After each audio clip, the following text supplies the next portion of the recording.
Toen hadden we communiefeest. Ja, als eerste kwamen ome Piet en tante Bes.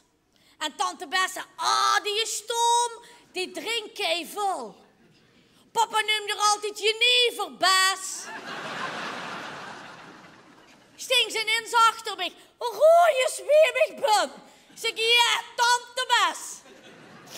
Grugen naar de stem. Goof ze me ook nog een kei dikke kus. Gatsie dummy.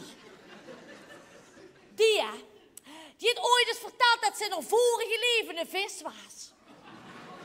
En dat ruikt ze nu nog.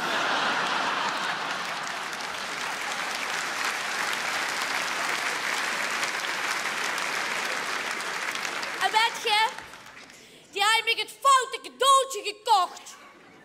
Want ik ga je nu namelijk een tampax gevraagd. Joch, weet jij niet wat het is? Maar die vrouw op televisie is toch heerlijk? Dan kind ze met zwemmen tennissen en paardrijden.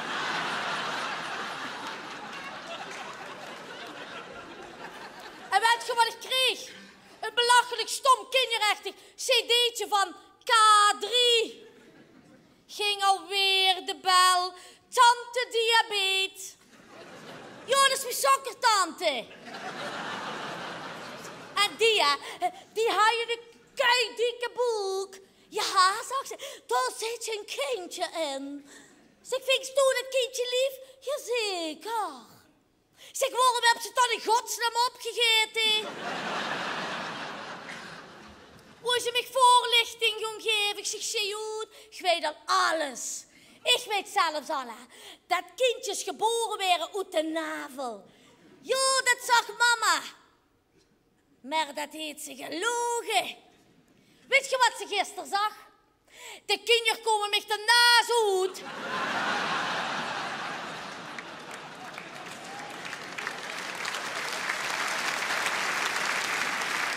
Grote mensen, baag wordt er niet. En op mijn eigenste communiefeestje moest je ik als eerste naar bed. Ik zeg, mogen ik wel de cadeautjes met naar boven nemen? Nee, zeg mam, in bed wordt geslapen, niet gespeeld. Nou.